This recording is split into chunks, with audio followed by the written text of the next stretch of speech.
yang telah menulis semuanya itu, yang telah meramalkan, yang telah menubuatkan semuanya itu, bahwa anak manusia memang akan disalibkan, akan mati, tetapi kemudian pada hari yang ketiga akan bangkit. Demikian saudara-saudariku yang terkasih dalam Tuhan.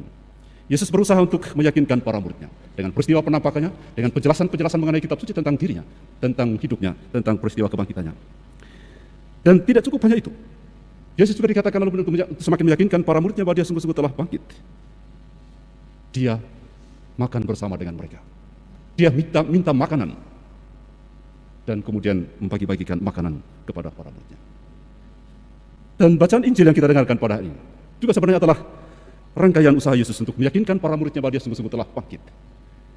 Dia yang sungguh datang atas rencana dan kehendak Allah. Walaupun nampaknya ia kalah terhadap dunia ini yang menyiksa dan menolaknya, tapi dia sungguh-sungguh berkuasa dan tetap penuh kasih. Bersama dengan para muridnya, bersama dengan orang-orang yang mengasihinya.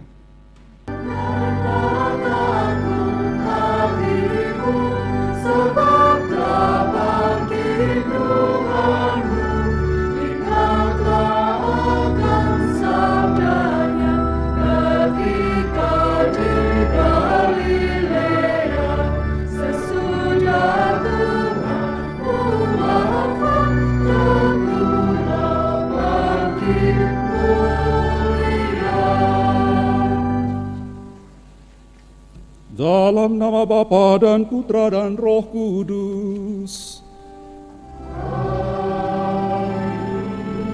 Rahmat dan damai sejahtera dari Allah Bapa dan dari Tuhan kita Yesus Kristus bersamamu.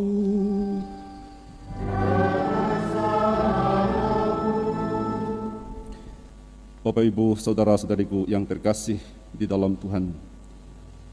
Hari Minggu ini adalah hari Minggu Paskah yang kedua, juga adalah hari Minggu Kerahiman Ilahi.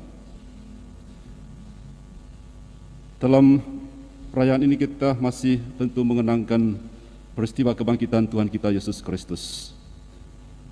Peristiwa kebangkitan Tuhan kita Yesus Kristus sendiri adalah puncak pertunjukan belas kasih atau kerahiman Allah kepada manusia, kepada dunia. Supaya manusia melihat bagaimana hidup yang baru, bagaimana hidup yang sejati, hidup dalam roh dan kebenaran. Allah di dalam diri Yesus yang datang untuk mengupayakan kehidupan itu, Dia telah menunjukkan kasih-Nya, kerahiman yang luar biasa. Bahwa Ia bersedia datang ke dalam dunia adalah wujud kasih dan kerahiman-Nya yang besar kepada dunia ini. Dan teristimewa ketika Ia berupaya untuk melaksanakan tugas perutusan Bapa-Nya ke dalam dunia ini. Sampai pada akhirnya dia lalu kemudian harus menyerahkan nyawanya di atas kayu salib. Mengalami kegelapan maut. Itu semua adalah pertunjukan kasih dan kerahiman Allah yang begitu besar untuk kita manusia yang berdosa. Dan kebangkitan Tuhan adalah puncak. Saudara-saudaraku yang terkasih di dalam Tuhan, bacaan-bacaan yang akan kita dengarkan pada hari ini mengisahkan kepada kita tentang peristiwa kebangkitan Tuhan. Bagaimana Yesus meneguhkan para muridnya bahwa dia sungguh-sungguh telah bangkit. Dia datang beberapa kali ke tengah para muridnya dan kemudian menunjukkan dirinya bahwa dia sungguh telah bangkit. Dan kepada Thomas yang masih ragu-ragu akan hal itu, ia kemudian datang dan menyapa Thomas dan kemudian meneguhkan Thomas supaya percaya bahwa dia sungguh telah bangkit. Saudara-saudaraku yang terkasih di dalam Tuhan, tidak mudah memang untuk percaya kepada kebangkitan Tuhan. Demikian dialami oleh para murid dan demikian juga kita. Setelah Yesus dibangkitkan, toh para murid masih mengalami ketakutan dan keraguan-raguan. Demikian juga kita. Setelah kita merayakan perayaan Paskah yang begitu meriah, toh kita masih hidup dalam kerapuhan. Kita masih hidup di dalam berbagai macam ragam keraguan-raguan dan ketakutan, kegalauan, kecemasan, kebimbangan. Itu semua karena kita belum sungguh beriman. Dan iman itu belum sungguh utuh di dalam diri kita karena dosa dan kelemahan-kelemahan kita. Kita mohon ampun dan belas kasihan dari Tuhan. Saya mengaku kepada Allah yang Maha Kuasa,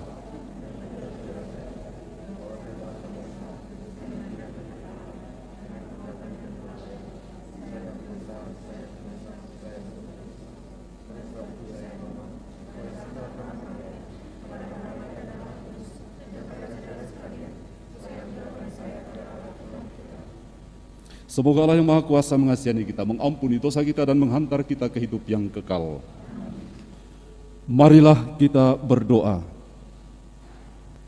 Allah Bapa kami yang kekal dan kuasa, semoga sabda Yesus yang telah bangkit terdengar di tengah-tengah kami dan terlaksana mujizat penyembuhan dan pembebasan di antara kami, agar kami pun dapat memasuki kehidupan. Dengan pengantaran Tuhan kami Yesus Kristus Putra-Mu, yang hidup dan berkuasa bersama Dikau dalam persatuan Roh Kudus Allah sepanjang segala masa. Amin. Bacaan dari Kisah Para Rasul. Pada waktu itu, para rasul mengadakan banyak tanda dan mujizat di antara orang banyak. Semua orang beriman selalu berkumpul di serambi Salomo dalam persekutuan yang erat. Orang-orang lain tidak ada yang berani menggabungkan diri kepada mereka. Namun mereka sangat dihormati orang banyak. Makin lama, makin bertambahlah jumlah orang yang percaya kepada Tuhan, baik laki-laki maupun perempuan. Bahkan mereka membawa orang-orang sakit keluar ke jalan raya dan membaringkannya di atas balai-balai serta tilam, supaya apabila Petrus lewat, setidak-tidaknya bayangannya mengenai salah seorang dari mereka. Juga banyak orang dari kota-kota di sekitar Yerusalem datang berduyun-duyun. Mereka membawa orang-orang yang sakit dan orang-orang yang diganggu roh jahat, dan mereka semua disembuhkan. Demikianlah sabda Tuhan. Bersyukurlah kepada Tuhan, sebab Ia baik, kekal abadi kasih setia-Nya. Bersyukurlah kepada Tuhan, sebab Ia baik, kekal abadi kasih setia-Nya. Biarlah Israel berkata, kekal abadi kasih setia-Nya. Biarlah kaum Harun berkata, kekal abadi kasih setia-Nya. Biarlah orang yang takwa pada Tuhan berkata, kekal abadi kasih setia-Nya. Bersyukurlah kepada Tuhan, sebab Ia baik, kekal abadi kasih setia-Nya. Aku didorong dengan hebat sampai jatuh, tetapi Tuhan menolong aku. Tuhan itu kekuatanku dan mazmurku. Ia telah menjadi keselamatanku. Suara sorak-sorai dan kemenangan terdengar di kemah orang-orang benar. Tangan kanan Tuhan melakukan keperkasaan. Bersyukurlah kepada Tuhan, sebab Ia baik, kekal abadi kasih setia-Nya. Batu yang dibuang oleh tukang tupang bangunan telah menjadi batu penjuru. Hal itu terjadi dari pihak Tuhan, suatu perbuatan ajaib di mata kita. Inilah hari yang dijadikan Tuhan. Marilah kita bersorak-sorai dan bersukacita karenanya. Bersyukurlah kepada Tuhan, sebab Ia baik, kekal abadi kasih setia-Nya. Ya Tuhan, berilah kiranya keselamatan. Ya Tuhan, berilah kiranya kejujuran. Diberkatilah dia yang datang dalam nama Tuhan. Kami memberkati kamu dari dalam rumah Tuhan. Tuhanlah Allah, Dia menerangi kita. Bersyukurlah kepada Tuhan, sebab Ia baik, kekal abadi kasih setianya. Bacaan dari Kitab Wahyu. Aku Yohanes, saudara dan sekutumu dalam kesusahan, dalam kerajaan dan dalam ketekunan menantikan Yesus, sedang berada di pulau yang bernama Patmos, terdorong oleh karena firman Allah dan kesaksian yang diberikan oleh Yesus. Pada hari Tuhan, aku dikuasai oleh Roh, dan aku mendengar dari belakangku suatu suara yang nyaring seperti bunyi sangkakala. Kata suara itu, "Apa yang engkau lihat, tuliskanlah di dalam sebuah kitab, dan kirimkanlah kepada jemaat di Asia." Lalu aku berpaling untuk melihat suara yang berbicara kepadaku. Ketika aku berpaling, tampaklah kepadaku 7 kaki dian dari emas. Di tengah-tengah kaki dian itu ada seorang serupa anak manusia, berpakaian jubah yang panjangnya sampai di kaki, dan dadanya berlilitkan ikat pinggang dari emas. Ketika melihat dia, tersungkurlah aku di depan kakinya, sama seperti orang yang mati. Tetapi ia meletakkan tangan kanannya di atasku, lalu berkata, "Jangan takut. Aku adalah yang awal dan yang akhir. Aku adalah yang hidup. Aku telah mati, namun lihatlah, aku hidup sampai selama-lamanya, dan aku memegang segala kunci maut dan kerajaan maut. Karena itu tuliskanlah apa yang telah kau lihat, baik yang terjadi sekarang maupun yang akan terjadi sesudah ini." Demikianlah sabda Tuhan. Haleluya, haleluya, haleluya. Haleluya, haleluya, haleluya. Karena telah melihat aku, Thomas, maka engkau percaya. Berbahagialah mereka yang tidak melihat, namun percaya. Haleluya, haleluya, haleluya. Tuhan bersamamu. Inilah Injil suci menurut Yohanes.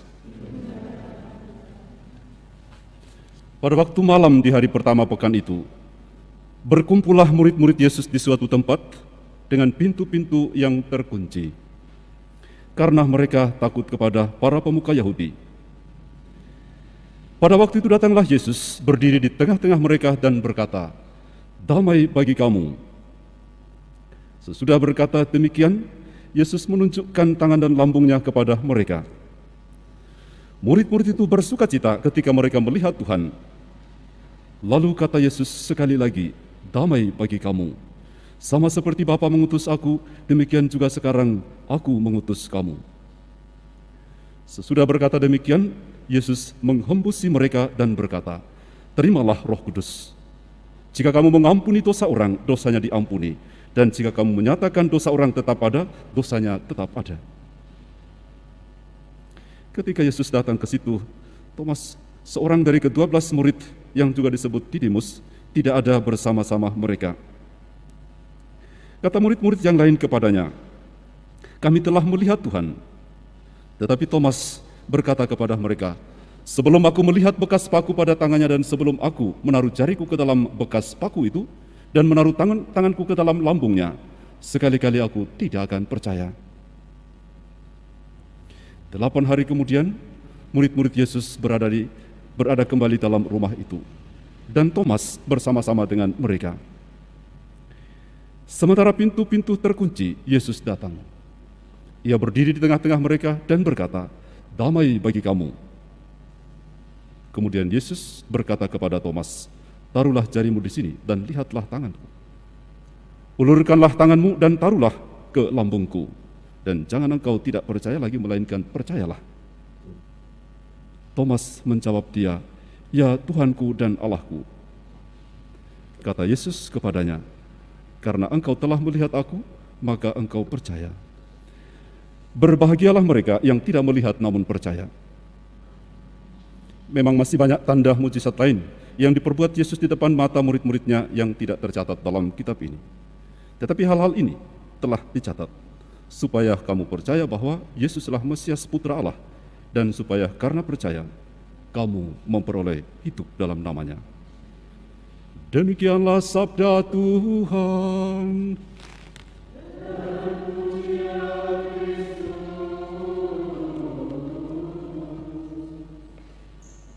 Percaya akan suatu realitas atau kenyataan yang tidak biasa, itu tidak mudah.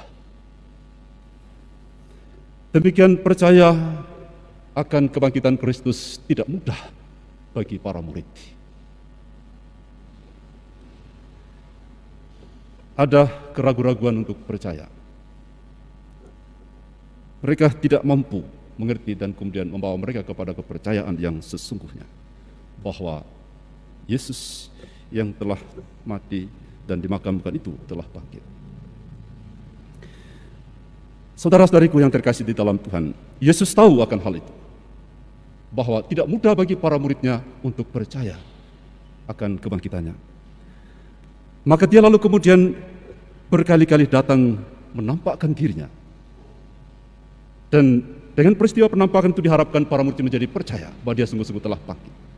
Dan dia tidak hanya menampakkan dirinya, tetapi dikatakan dalam kisah penampakan atau peristiwa penampakannya, ia menjelaskan tentang kitab suci yang telah menulis semuanya itu, yang telah meramalkan, yang telah menubuatkan semuanya itu, bahwa anak manusia memang akan disalibkan, akan mati, tetapi kemudian pada hari yang ketiga akan bangkit. Demikian saudara-saudariku yang terkasih dalam Tuhan, Yesus berusaha untuk meyakinkan para muridnya dengan peristiwa penampakannya, dengan penjelasan-penjelasan mengenai kitab suci tentang dirinya, tentang hidupnya, tentang peristiwa kebangkitannya. Dan tidak cukup hanya itu, Yesus juga dikatakan lalu untuk semakin meyakinkan para muridnya bahwa dia sungguh-sungguh telah bangkit. Dia makan bersama dengan mereka. Dia minta makanan dan kemudian membagi-bagikan makanan kepada para muridnya. Dan bacaan Injil yang kita dengarkan pada hari ini juga sebenarnya adalah rangkaian usaha Yesus untuk meyakinkan para muridnya bahwa dia sungguh-sungguh telah bangkit. Dia yang sungguh datang atas rencana dan kehendak Allah. Walaupun nampaknya ia kalah terhadap dunia ini yang menyiksa dan menolaknya, tapi dia sungguh-sungguh berkuasa dan tetap penuh kasih. Bersama dengan para muridnya, bersama dengan orang-orang yang mengasihinya. Saudara-saudariku yang terkasih di dalam Tuhan, di dalam bacaan Injil pada hari ini, kita mendengarkan Yesus datang kepada para muridnya. Saat para muridnya, walaupun para muridnya sudah sebenarnya mendengarkan dari cerita Maria Magdalena bahwa dia telah bangkit, tetapi mereka tetap masih ragu-ragu, masih bimbang, bahkan tetap diliputi perasaan takut. Yesus berusaha untuk meyakinkan mereka dengan datang di tengah-tengah mereka dalam keadaan bersama-sama dan dalam keadaan pintu yang terkunci, pintu rumah yang terkunci.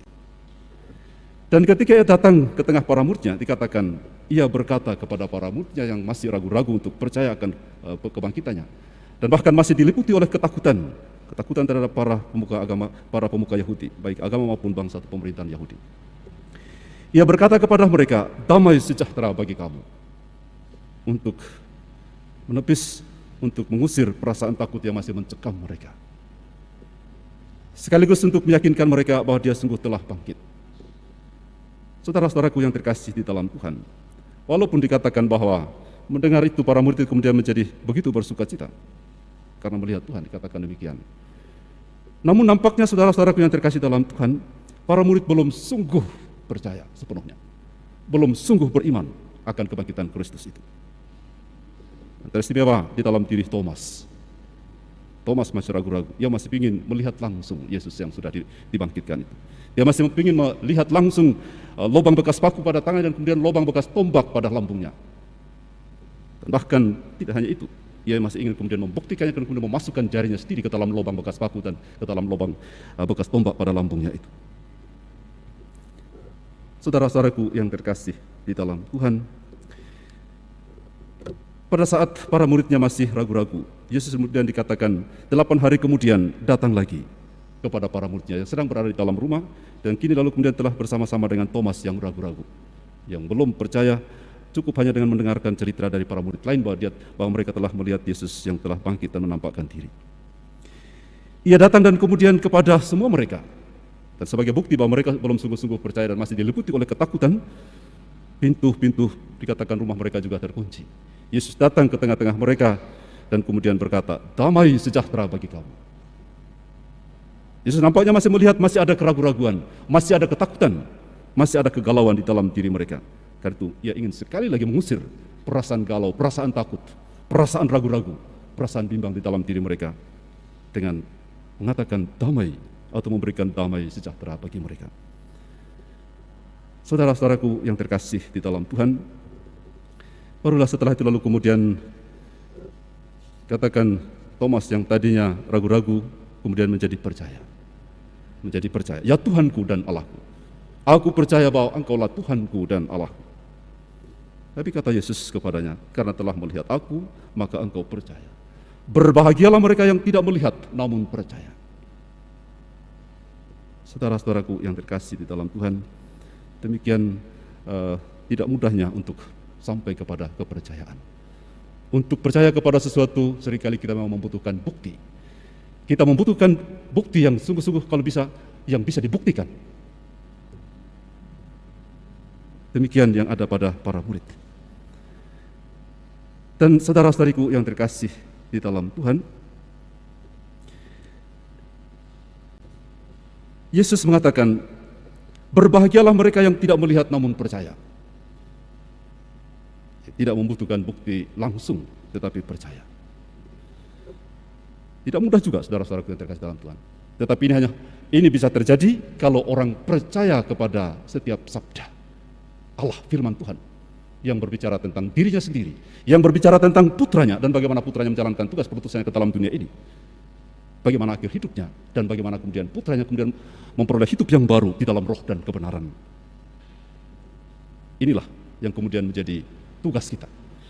Kita tentu kemudian tidak begitu saja berbahagia karena tidak melihat Yesus yang bangkit dan kemudian percaya. Tapi kepercayaan ini perlu dihidupkan, perlu ditegakkan dengan kepercayaan akan setiap sabda Allah yang berbicara tentang Allah, yang berbicara tentang putranya, yang berbicara tentang kebangkitan. Teristimewa sabdanya pada kesempatan ini. Saudara-saudaraku yang terkasih di dalam Tuhan, percaya akan Allah tidak lain daripada percaya akan penyertaannya, percaya akan belas kasihnya, percaya akan kuasanya, kuasanya yang menyembuhkan, kuasanya yang membebaskan dari berbagai macam belenggu keraguan-raguan, belenggu ketakutan, belenggu kecemasan, belenggu ketidakdamaian di dalam hati, belenggu keterbatasan fisik di dalam diri kita. Saudara-saudaraku yang terkasih di dalam Tuhan, para murid setelah mendengarkan, melihat langsung Yesus yang sudah bangkit itu, dikatakan mereka kemudian menjadi manusia yang baru. Yang tadinya takut untuk tampil dan berbicara tentang kebangkitan Kristus, menjadi pribadi-pribadi yang dengan senang untuk berbicara tentang kebangkitan dimanapun dan kapanpun, Di hadapan apapun dan di hadapan siapapun. Di hadapan para pemuka agama Yahudi atau para pemuka Yahudi sekalipun agama dan pemerintah Yahudi, mereka tidak takut untuk berbicara tentang nama itu, tidak takut berbicara tentang kebangkitan Kristus. Walau mereka diancam. Dan bukan hanya senang. Mereka berani dan berani berkorban. Berkorban diri, diancam. Bahkan dikatakan kepada kita tentang akhir hidup beberapa para murid Yesus, Petrus, Paulus dan sebagainya, lalu kemudian mengakhiri hidupnya, menyerahkan nyawanya dengan cara disalibkan. Ini adalah wujud keberanian. Setelah percaya menjadi senang berbicara dan kemudian berbicara tentang Allah dan Yesus yang bangkit, tetapi bukan hanya senang, tetapi menjadi pribadi-pribadi yang berani. Artinya mereka menjadi pribadi-pribadi yang baru, yang sungguh akhirnya seperti yang diharapkan oleh Yesus, mengutus mereka untuk mewartakan Injil. Mewartakan artinya memberikan kesaksian tentang Allah, tentang Yesus yang sudah bangkit, tentang Yesus yang sudah bangkit dan hidup baru di dalam roh dan kebenaran, untuk terus menghadirkan kasih, kuasa, kerahiman yang membebaskan, yang menyembuhkan, yang menyelamatkan. Mari kita saudara-saudaraku yang terkasih dalam Tuhan, kita mohon kiranya setelah perayaan Paskah, setelah ini atau lewat perayaan Ekaristi ini, kita boleh juga seperti para murid yang tadinya kita masih ragu-ragu atau masih memiliki hati yang tawar, hati yang dingin, mendengarkan sabda Tuhan, mengetahui peristiwa kebangkitan Tuhan.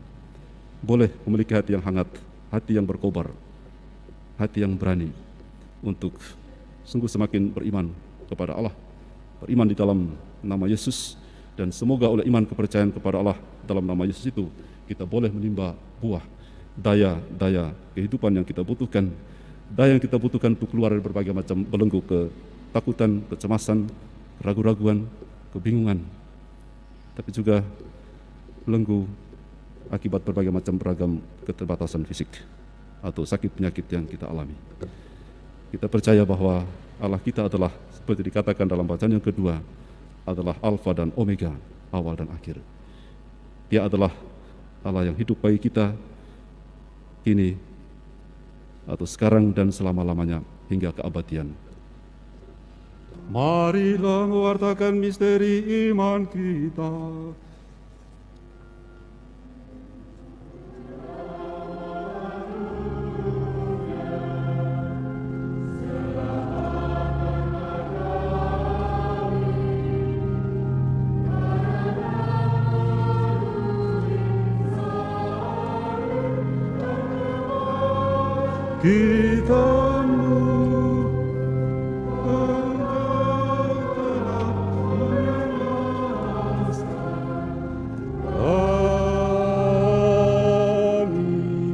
Marilah berdoa.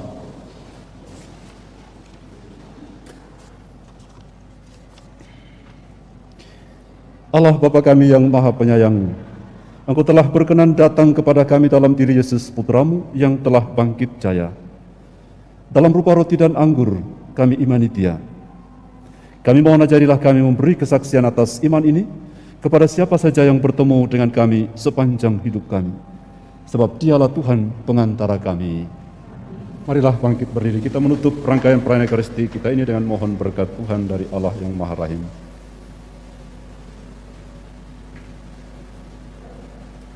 Tuhan bersamamu. Semoga Allah yang Maha Kuasa memberkati saudara-saudari sekalian, Bapa dan Putra dan Roh Kudus. Amin. Saudara-saudari, dengan ini perayaan Ekaristi telah selesai. Pergilah dan hiduplah dalam damai Tuhan. Syukur kepada Allah.